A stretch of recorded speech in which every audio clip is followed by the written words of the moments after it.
ओम नमः शिवाय, हर हर महादेव। यह एकमात्र उपाय आपके घर में चल रही धन से जुड़ी समस्या को आसानी से समाप्त कर देगा। यह एकमात्र उपाय आपके घर की कई सारी समस्याओं को आसानी से समाप्त कर देगा। बस आप इस उपाय को श्रद्धा पूर्वक और सावधानी से करनी है। तो आपको यह उपाय कैसे करना है, कहाँ करना है और इसमें क्या क्या सामग्री लगेगी, हम आपको इस वीडियो में अच्छे तरीके से बताएंगे और समझाएंगे। यह एकमात्र उपाय आपके घर में चल रही धन से जुड़ी कोई भी समस्या, कोई भी दिक्कत, चाहे आपके घर में धन आ नहीं रहा हो, या आपका कोई व्यापार हो वह चल ही नहीं रहा हो, या आपके घर में किसी की नौकरी नहीं लग रही हो, मतलब कि आपके घर में धन से जुड़ी कोई भी समस्या, कोई भी दिक्कत चल रही होगी, वह समस्या आसानी से समाप्त हो जाएगी और आपके घर में धन आने लगेगा। बस आपको इस उपाय को श्रद्धा पूर्वक, सावधानी पूर्वक अच्छे से इस उपाय को करना है। चलिए आपको बताते हैं इस उपाय के लिए क्या क्या सामग्री लगेगी। उसके बाद आपको बताएंगे इस उपाय को कैसे करना है। तो आपको इस उपाय के लिए सबसे पहले जब आप बेलपत्री लेने जाएं तो बेल महाराज से आग्रह विनती करके तभी बेलपत्री तोड़ें, अन्यथा आप सूर्य उदय होने के बाद ही तोड़ने जाएं। और आप यह देखकर बेलपत्री लाएं कि बेलपत्री कटी फटी ना होनी चाहिए,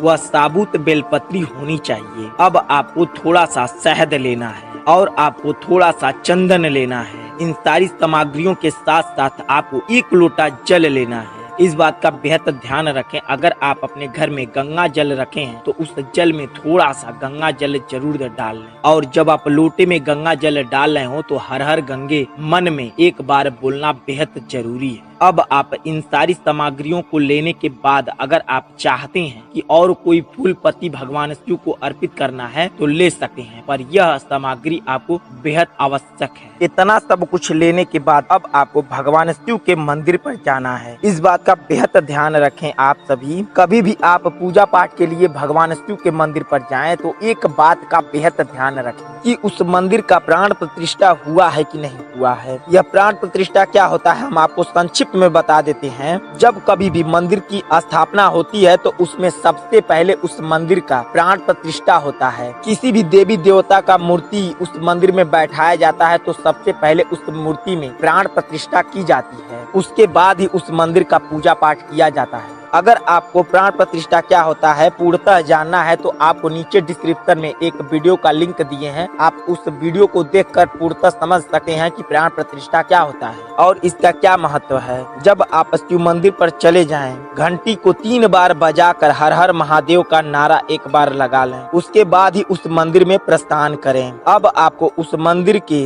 द्वार से थोड़ा सा उत्तर साइड सारा सामग्री रखकर भगवान शिव का मनन कर लें। उसके बाद आप भगवान शिव के सम्मुख बिल्कुल बैठ जाएं। इस बात का बेहद ध्यान रखें, जब आप शिवलिंग के सामने बैठ रहे हो तो आपका मुख बिल्कुल पूरब की दिशा की ओर होना चाहिए। अब आपको सबसे पहले तीनों बेलपत्री को अपने सामने रख लेना है और उस पर थोड़ा सा चंदन और शहद को मिलाकर उस बेलपत्री पर आपको ओम बनाना है। जब आप बेलपत्री पर ओम बना लें तो उस तीनों बेलपत्री को एक साइड में रख दें। उसी चंदन और शहद के मिश्रण से आपको शिवलिंग पर ओम बनाना है। इस बात का बेहद ध्यान रखें, जब आप शिवलिंग पर ओम बना रहे हो तो आपके मन में ओम की गूंज होनी चाहिए और कोई भी अवधारणा आपके मन में नहीं चलनी चाहिए। ओम की गूंज के साथ आपको शिवलिंग पर ओम बनाना है और कम से कम आप 11 बार ओम बनाएं। और ओम कैसे बनाना है इस बात का बेहद ध्यान रखें। सबसे पहले आपको अपनी उंगली पर शहद और चंदन लगा लेना है और 1 बार शहद चंदन लगाने पर शिवलिंग पर आपको पूरा ओम बना देना है। ऐसा नहीं करना है कि थोड़ा सा शहद चंदन लगाएं, आधा ओम बनाएं, फिर लगाकर पूरा ओम बनाना है। ऐसे नहीं, आपको 1 बार शहद और चंदन लगाकर पूरा ओम बना देना है। इतना सब कुछ करने के बाद अब आपको तीनों बेलपत्री उठाना है और अपने हाथों पर रखकर ओम नमः शिवाय का जाप करना है और कम से कम आपको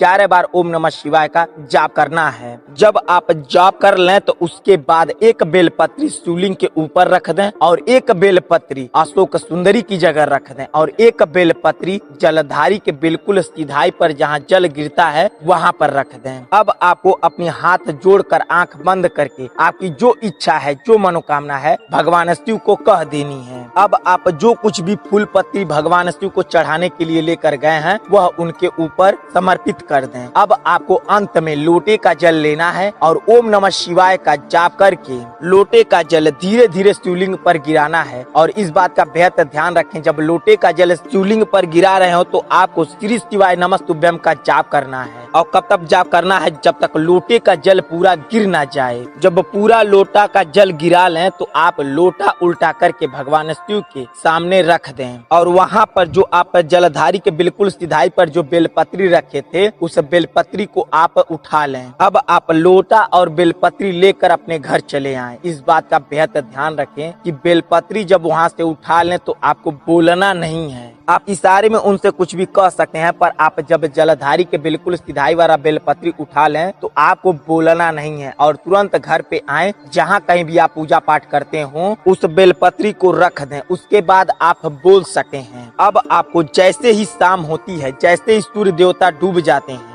जो लालिमा थोड़ी बहुत छाई रहती है, उसी समय आपको सबसे पहले थोड़ा सा काला तिल ले लेना है और साफ सुथरा तिल का तेल ले लेना है। इन दोनों सामग्रियों के साथ साथ आपको एक मट्टी का दिया लेना है और आपको एक बाती ले लेनी है। इन सारी सामग्रियों को लेकर आप माता तुलसी जी के पास चले जाएं। अगर आपके घर में माता तुलसी जी ना हो तो उसके लिए भी हम आपको बताएंगे कि आप यह उपाय कहाँ करेंगे और उसको कैसे करेंगे। तो इसलिए इस वीडियो को बेहद ध्यान से देखें और पूरा देखें। जब आप माता तुलसी जी के पास चले जाएं तो सबसे पहले आपको क्या करना है? सबसे पहले आपको काला तिल थोड़ा सा माता तुलसी जी के जड़ में डाल दें। तिल डालने के बाद आपको हाथ जोड़कर आंख बंद करके माता जी से आपको अपनी सारी दिक्कतें बता देनी है। अगर आपको कोई दिक्कत है तो उनको बता देनी है। अगर आपकी कोई इच्छा मनोकामना है तो उनको बता देनी है। अगर आपका कोई काम अटका पड़ा हो तो भी उनको बता देनी है। अब आपको 2 दाना तिल लेना है और ऐसी जगह रखना है जहां आप दीपक रख सकें। 2 दाना तिल का रखने के बाद उसके ऊपर ही दीपक रखना है। इस बात का बेहद ध्यान रखें। तिल का 2 दाना आप रख दें, उसके ऊपर दीपक रख दें। उसके बाद उस दिए में तिल का तेल डालें। अब जो आपके पास बाती बची है वो उस बाती को लेकर माता तुलसी जी के जड़ को अच्छी तरीके से उसमें छुआ दें। छुआने के बाद वह बाती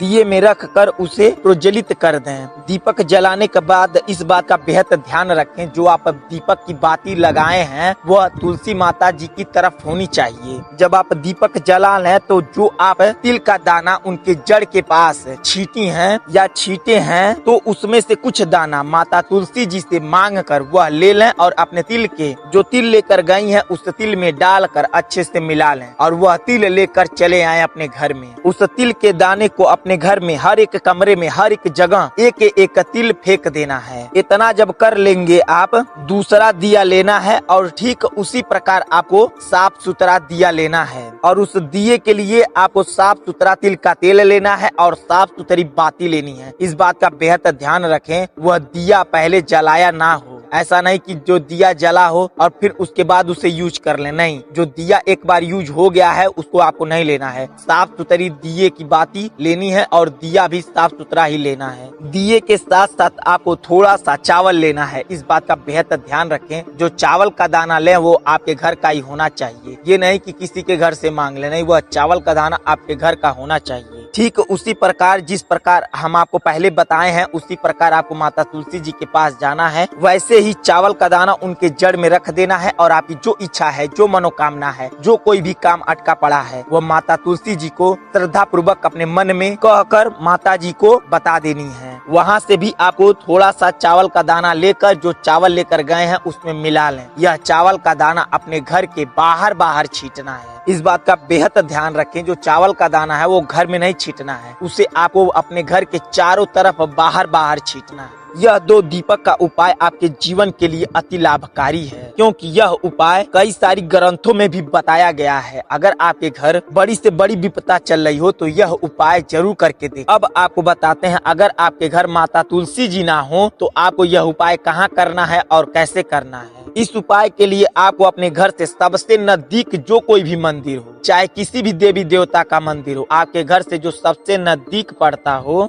उस मंदिर के पास चले जाएं। उस मंदिर से सबसे नजदीक जो फल देने वाला पौधा हो, जो फल देने वाला पेड़ हो, उस पेड़ के पास जाकर वहाँ पर यह उपाय कर सके। हाँ, इस बात का बेहद ध्यान रखें, जब आप मंदिर पर जाएं तो सबसे पहले जिन किसी का भी मंदिर हो, चाहे माता जी का हो चाहे भोलेनाथ का हो, आप उस मंदिर पर जाके अच्छी तरीके से पूजा पाठ कर लें, तब उसके बाद किसी भी वृक्ष के पास आप यह उपाय कर सकें। अगर यह उपाय आपको अच्छी तरीके से समझ में आ गया हो तो कमेंट बॉक्स में आप जिस किसी भी देवी देवता का पूजा पाठ करते हो उनका नाम कमेंट बॉक्स में जरूर लिख दें, और इस वीडियो को लाइक तो जरूर करें और चैनल को हो सके तो सब्सक्राइब भी कर सके हैं। चलिए मिलते हैं आपसे अगली वीडियो में, तब तक के लिए श्री शिवाय नमस्तुभ्यम, हर हर महादेव।